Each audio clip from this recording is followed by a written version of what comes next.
Hello everyone, good morning. সকাল সকাল চলে এসেছি সব বাসি কাজকর্ম সেরে ছাদে জামা কাপড় মিলতে। এসে দেখলাম ছাদটা পুরো ভিজা হয়ে রয়েছে। আগের দিন বৃষ্টি হয়েছিল তাই পুরো ছাদ ভিজা। যেহেতু সন্ধ্যাবেলার দিক থেকে হয়েছিল তাই আর জলটা শুকনো হয়নি। সকালবেলা হলেও কিছুটা শুকনো হয়ে যায়। আর প্রচণ্ড পরিমাণে স্লিপ হয়ে গেছে, যেন ছাদে একটু শ্যাওলা হলেই তো স্লিপ হয়। তো আজকে জামা কাপড়গুলো ধুয়ে দিলাম, সেগুলোও মিলে আগের দিনের কিছু ভিজে জামা কাপড় ছিল সেগুলোও মিলে দিলাম। আগের দিন সারাক্ষণ বৃষ্টি হয়েছিল। তারপরে এই গাছগুলো একটু ঘুরে ঘুরে দেখছিলাম, কয়েকটা গাছে ফুলও হয়েছে।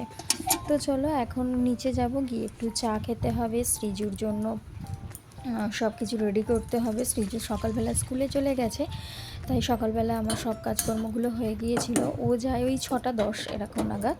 তাই দুধ গরম করা ছিল না, সেই দুধটাই এখন গরম বসিয়েছি। তারপর তোমাদের দাওয়া ভাইয়ের একটু লিকার চা হবে, সাথে হবে আমার একটু দুধ চা। এইসব করতে করতে আগেই আমি খালি পেটে 1 গ্লাস জল খেয়ে নিলাম, নিয়ে তারপর এইসব কাজে হাত দেবো। আর সব সময় দেখবে তাড়াহুড়োর মধ্যে কাজ করতে গেলে একটু গুলিয়েই যায়, তো সেরকমটা আমারও হয়ে থাকে। চলো তোমাদের একটা জিনিস দেখাই। এই দেখো, এইখানে ছোট্ট ছোট্ট পাখিগুলো, এগুলোকে এখানে মানে এখানে বলে ছাতারে পাখি। আমি ঠিক জানি না নামটা, এখানে এসেই শুনেছি এই পাখিগুলো এখানেই দেখেছি, ঘরে ঢুকে আসছিলো।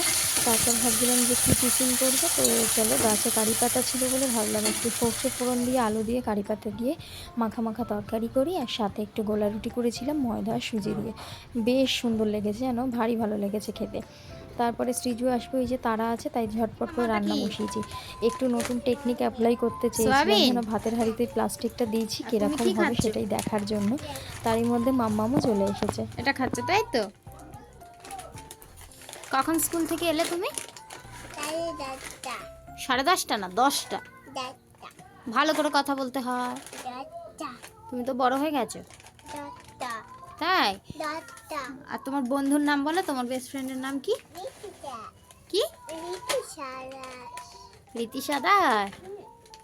তুমি এখন কি খাচ্ছো? খাচ্ছো? কই খাচ্ছো? আমি তো দেখতে পাচ্ছি না। ধোঁয়া হচ্ছে। কি রান্না হবে মামা আজকে?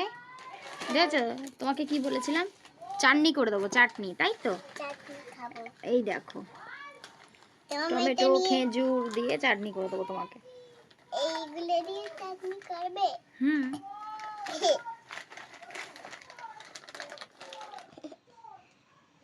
একটা হামি দাও।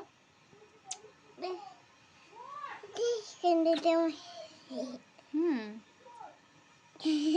পুজোতে তুমি কেমন ঘুরেছো বলো? পুজোতে কেমন ঘুরেছো? ভালো। ভালো ঘুরেছো? হ্যাঁ। ওই জিভ ভেঙচে দিচ্ছ তুমি?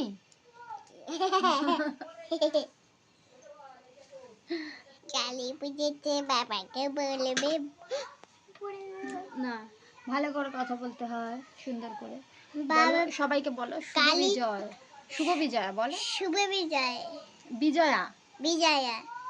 আরে কালী ঠাকুর হলে বাবাকে বলবে তো বম আনতে।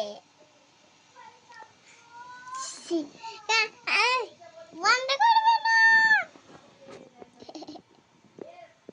বাবাকে কালী পুজোতে বম আনতে বলবে। বলবো তো।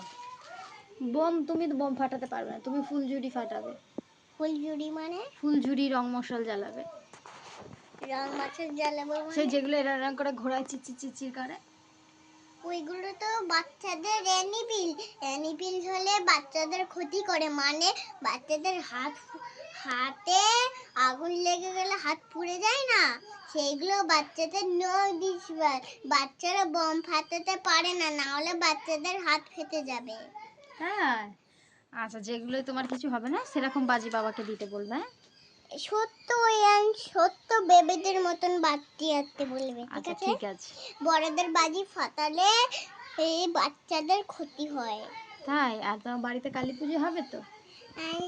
এই সেইটা নিয়ে আমরা সন্ধ্যেবেলা সেইখানে সেই দিন সেই সত্য কালী ঠাকুরটা নিয়ে বম ফাটাচ্ছিলাম না, সিয়াম করব।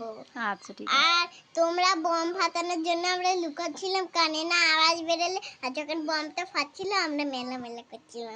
তাই? সিয়াম সবাইকে বলো তোমরা চলে আসবে। তোমরা চলে আসবে। Bye bye. এটা কি মা, এটা কি এসেছে? পার্সেল? তুমি কি এখানটা ফুঁকো করলে? কে বলতে হনুমান? হনুমানে করেছে? তুমি করেছো? দাঁড়াও। এবার হলো। দেখে গাছ আছে। এই পার্সেলটা 2-3 দিন আগে অর্ডার করেছিলাম ফ্লিপকার্ট থেকে, কয়েকটা জবা ফুলের ছবি দেখে, আর ভাবলাম যে ওই 2-4টে সেই রকমই চারা দেবে, কিন্তু এখন তো দেখছি এর ভিতরে একটাই চারা দিয়েছে। কী রঙের ফুল ফুটবে আদৌ আমি কিছু জানি না। এটা প্রায় 150 টাকার মতন পড়লো জানো। ফ্লিপকার্টে পয়সাটা পড়েছিল বলে ভাবলাম চলো একটা জবা গাছ নিয়ে। আমিও একটু ভুল করে ফেলেছি, কারণ এখন শীতকাল পড়ছে, জবা ফুল এমনিও কম হবে। তো একে জবা গাছ নিয়েছি, আবার দেখছি একটা চারা দিয়েছে। এতে কী রঙের ফুল হবে আমি কিছুই জানি না। 9 রকম ফুলের ছবি ছিল, গাছটা একটাই লেখা ছিল, আমি একটু দেখতে ভুল করেছি, সেটা বুঝতে পারিনি। তবে কী রঙের ফুল হবে জানি না, সেটা নিয়েই তোমাদের ভাই আমি ভাবনা চিন্তা করছিলাম। বিকেলবেলা ঘুম থেকে উঠেই এই পার্সেলটা এসেছিলো। তাই কি দেখাবো? কি দেখাবো? ঘরের জিনিস। ঘরের জিনিস দেখিয়ে কি দেখাবো ঘরে? দেখি এটা আমার মাম্মাম, তাই তো আমার ঘরে থাকে, তাই তো? ওইখানে একবার দাও ওই ফোনটা। এই তো কি দেখাবো বলা? আমি ওইগুলো দেখব। এখানে হাতে চাপা পড়ে যাচ্ছে। আর এই যে ঘরের জিনিসপত্রগুলো দেখানোর জন্য ও বায়না করছিল, এইদিকে ও টেডি বিয়ারগুলো দেখাতে বলছে, সফট টয় যেগুলো। ওর একটা ডগি আছে, একটা এলিফ্যান্ট আছে, একটা ডোরেমন আছে এখানে সাজানো, সেইগুলোই। আর এইদিকে দেখো এই যে এইখানটা সাজানো, একটা জিরাফ আছে, টকিং টম, এইগুলো ওপরে রাখা ছিল, সেগুলোই দেখাতে বলছে। আরও এরকমভাবে ভিডিও করলে খুব খুশি হয়, কিন্তু সারাক্ষণ অন্য সময় নইলে আর কি ফোন দেখতে চায়। আর এখন দেখো হাত জোড়ো করছে, দিদিকে জেঠিমা বকা দিচ্ছিল, দিদি খুব কাঁদছে বলে, তাই দিদির কাছে যাবে বলেই আর কি ও বায়না করছিল, পাঠালাম। এসে কি বলছে দেখো। দিদি ঠাকুর হয়ে গেছে কেন? কেঁদে কেঁদে ঠাকুর হয়ে গেছে। কেঁদে কেঁদে ঠাকুর হয়ে গেছে? হ্যাঁ, দাঁড়াও, দিদি। না, তোমার ব্যাগে ওগুলো গুছিয়ে ঢুকিয়ে নাও। ছুটি হয়ে গেছে। আচ্ছা, আজকে তাহলে ছুটি, কালকে তো সানডে, তোমার স্কুল নেই। কি মজা, কি মজা, কি মজা। আমি আগেই বলেছি সেই দিন সানডে, সেই দিন স্কুল নিয়ে পড়াশোনা করতে নেই। যেদিন সানডে স্কুল নিয়ে পড়াশোনা করতে নেই, তোমার নভেম্বর মাসে পরীক্ষা আছে মাম্মা।